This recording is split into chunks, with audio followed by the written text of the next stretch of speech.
Well, hello, and welcome to my situtory on what is a very dreich day here in Scotland. It's just that kind of light rain, leaden skies. Some amazing wild geese flew over a few minutes ago. So, if you haven't been here before, my name is Jane and I run a business called Snapdragon Life and a creativity club called the Studio Club. And on Fridays, I come here and I make a video, and it might be about the natural world, and it might be about living a little bit differently, and it might be about creativity. And today's one is about creativity, and in particular about using flowers and petals to dye some yarn.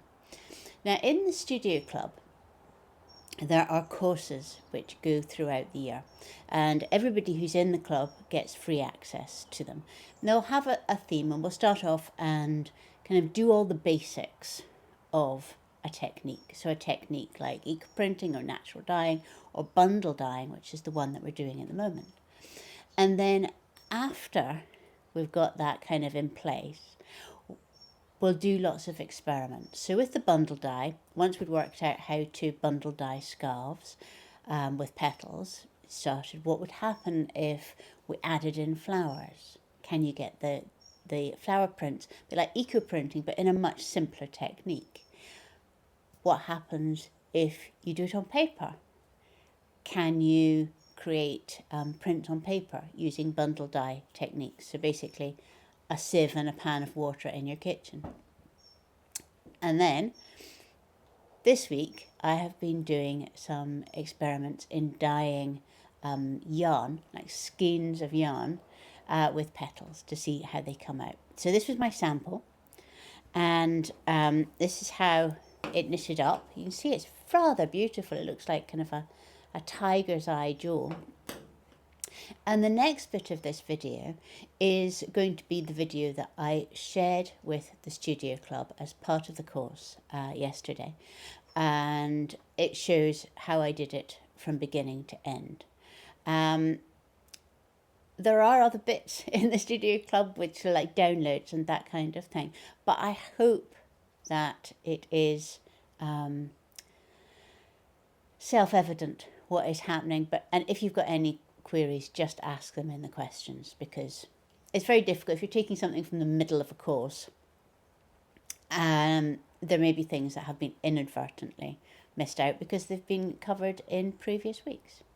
So I hope that you enjoy watching, and then at the end I will show you the results, which were rather good, of the whole course, of the whole video, because I leave it just unwashed, unwrapped.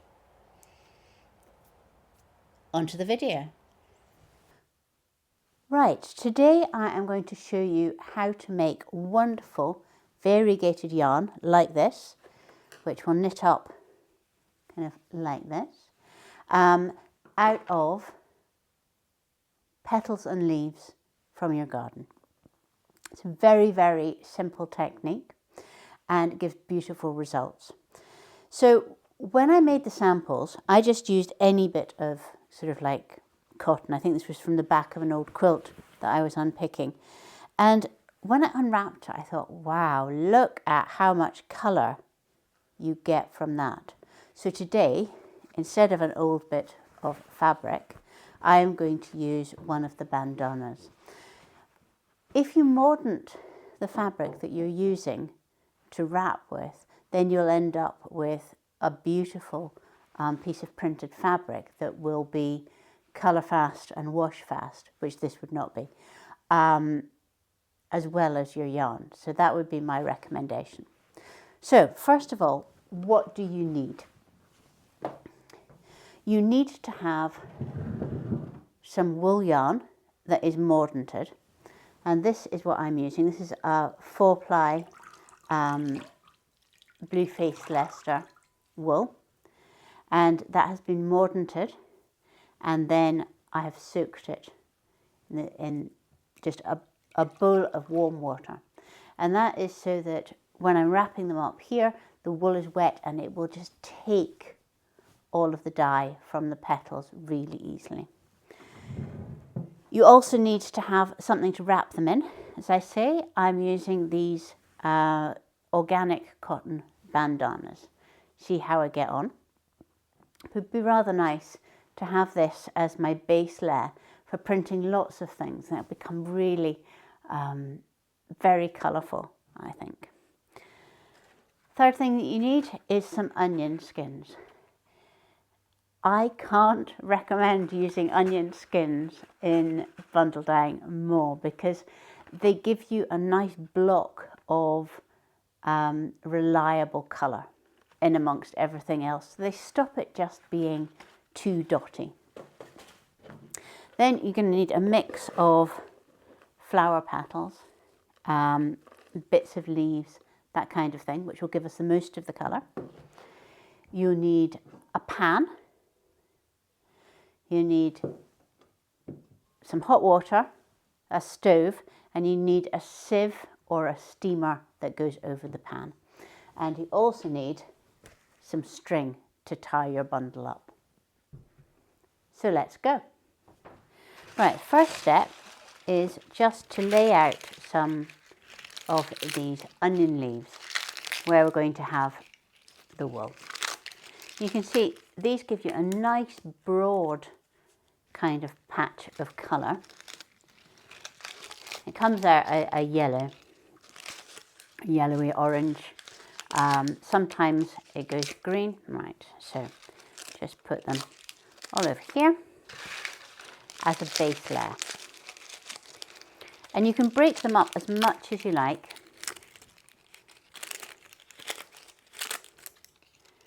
Get all your friends to give them their onion skins.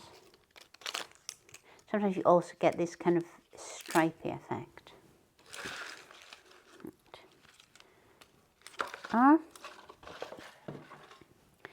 Then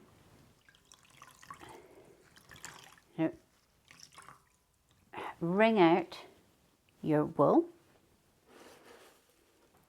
scatter some of your petals right over here, and we're going to see where the wool goes. Right, so here is my wool. I don't want it to get it too tangled, so it'll be about from there, and then we don't want it to cross over, so we're going to make it into a kind of hook shape. And then get the other one. Make sure that we've got enough of these petals here. And exactly the same, but the other way around. So, start off here, down here, and hook it round so that they are, the threads of your wool are as loose as possible, because you're wanting everything to have contact with these petals. Just loosen them up like that. And then scatter petals all the way over. And it's quite good with the yarn, I think, for the petals to be quite dusty. Really small pieces as well as big pieces. And that gets into these things. See, sort of like ruffle them round a bit so that you know that there is colour in here. Now you can see it takes quite a lot of petals, this, but you can reuse them. And then I'm going to just put some more onion skins all over the top. Yeah, it looks quite amazing. Right, maybe some more petals around here. Really get it into all of the yarn. Right, and now I am going to start rolling. Got quite a big bandana here, so I'll just put those two there, and then I will turn it round and start rolling. Move it into the middle here. And again, as I'm also wanting to dye this bandana, I might just put some more bits and bobs over the top there. And then just start to roll this. Okay. Kind of as tight as you can get it, but don't really worry about it. Right. You can hear it all crunching down. Okay.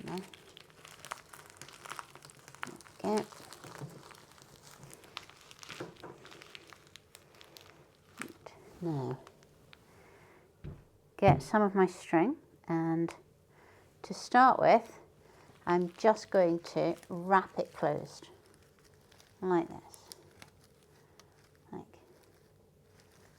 baby. Right. Like a little bundle. Okay.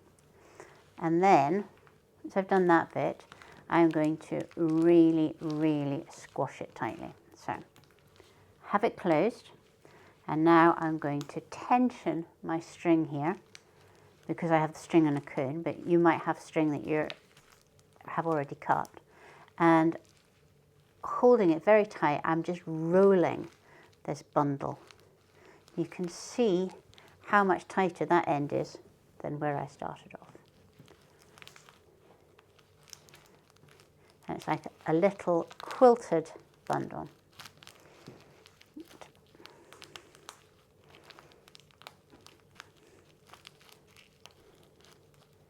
Now this has to fit into your sieve or your steamer. So it's going to have to curl round. So don't make it too rigid so that you're not going to be able to curl it into your sieve. But unlike when we were doing the scarves and bandanas in earlier modules of this bundle dye course, where we kind of rolled it up again like a snail, if you remember, we just did it like that. This is a little bit too bulky, and we also want all of that steam to get in here. Right. So there we are. Right. Get some scissors and chop that off. Right, so I'll just tie this to that bit, and that's a really nice tight bundle. Okay. So my next step is going to be sorting out the stove, and in the meantime, what I'm going to do is just curl that round and dump it into the bowl of water. And this will just wet that bandana covering a little bit, which will help with the way that the dye goes into the yarn. So put that away and set up my sieve. Right, the pan is now bubbling away, as you'll be able to hear. I have a sieve. This is just like an old flour sifting sieve from baking. Put that on top of the pan, and then take out my bandana wrapped yarn from here. You can see already, you can see those kind of like petals coming through. I'm going to curl that up even more to pop it in the sieve like that. It's very basic, you know, put in there. You can also use a steamer or like a bamboo steamer or one of those metal ones with the foldy legs. And then I'm going to put the lid on there and wait for 15 minutes. Right, so I'll go and set my timer. We'll come back at that point. Right, this has been going for 15 minutes. So I'm going to turn off the stove, take off the lid, clear a little space, and take out the bundle. Now you can see how dark it all is and how much dye has gone into the bandana that was wrapping it. So hopefully there will also be a lot of dye on the yarn. Now I'm going to move this out my way. Now, normally I have no problem with unwrapping things as soon as they come out of there, and particularly where I'm not wanting dye to bleed from leaves or petals, I'll open them really fast. However, with this yarn, we're wanting as much of that good colour to stay in the yarn. We don't want any of it to fall off on the bandana. So I'm just going to squish it a little bit and then leave it to cool completely. Come back to it later today and I'll unwrap it and show you the results. Right, here I have my bundle all wrapped up like Tom Kitten, and now I'll undo the thread. And of course you could mordant your thread as well and end up with, or your string rather, end up with lots of multicoloured string. Here I am, around, around, around, there we go. And then just carefully unwrap it. And look at that. I mean, look at the bandana. That is just beautiful. The amount of dye on that. I had thought that I would have to use the same bandana again and again and again, but clearly I will not. Right, and then if I shake this all about, take the petals off, you can see how beautifully and subtly variegated that is. Right. So I have my bowl of water just over there, but I think what I'm going to do is I'm just going to let those pigments soak into that, make the bonds as strong as they can be. So I'm just going to take the yarn out of this mess of petals and onion skins, and I'm going to leave it overnight, and then I'll come back and I will rinse it and we will see what we have. I'm so pleased with that. And then this I can use to corral all of these petals, and I'll maybe use them on the next lot as well as some extra ones. I think there's still a lot of dye in them, so I'll dry them off and use them. But look at that bandana. Just stunning. And when I first started looking at bundle dyeing, you know, as I said, it was the sort of the wishy-washiness of it that I didn't like. But when you look at something like that, stunning.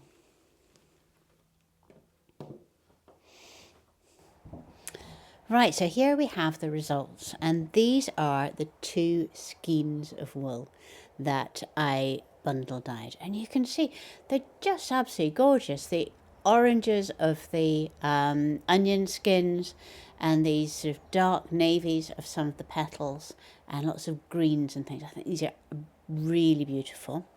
And then the bandana that was the wrapping has turned out like this. I mean, look at it. It's just so beautiful. And these have all now been washed. So this is them in their kind of final colours without any bits of petals sticking onto them. I just think I'm so pleased with how it worked out. And particularly, I'm pleased that I can dye fabric at the same time. And one thing I wanted to go through is just the differences. The bandana that I used for the wrapping in the second one has a tiny amount of iron in its mordant, and that's because I like to have quite well defined edges if I am eco printing or putting flowers into bundle dyeing, and that is helped by a little bit of iron in a mordant. But you can see that the colours are really much darker than the sample one where I just used unmordanted fabric. So that's the sample, which, you know, has got quite a lot of colour on it. And it is sort of like nice and soft, but you can see the difference with the one that has the iron. And I was surprised, though maybe naively, that it made such a difference. Hi, Dixie. And again, you can see with the yarn, now this is a double knitting and this is a 4-ply, so they're always going to look slightly different. But you can definitely see that the one that I did first, which wasn't wrapped in a mordanted sheet, is sort of much lighter than this one. So I'm really looking forward to knitting some socks or something. So, as I say, if you've got any questions, if anything isn't clear, then ask them underneath. If you want to join the Studio Club and get the whole of the course from the beginning, from the sort of like sorting out how to mordant things right up to this, I'll put all of the links below. It's at the moment it's $9.95 a month, and there are also supported places. In January, that price is going to go up, so it is a good time to join at the moment. And I'm also just about to ask people who are Studio Clubbers already for their input on how it changes through 2025, because we've been going quite a long time now, and I want to make it as great a creative club as possible for everybody. So there will not be a video next week because I am off. Very excitingly, I'm off to a week-long artistic residential kind of workshop with the amazing India Flint, Prophet of Bloom, who was the person who first started eco-printing. She's an Australian textile artist. And she discovered it, she wrote books about it many years ago now, and I'm so looking forward to spending a week with her and with 10 other people, west coast of Scotland, and it will be wonderful. But it does mean that I will not have a video for you next week, so I'll see you in a fortnight. Bye bye.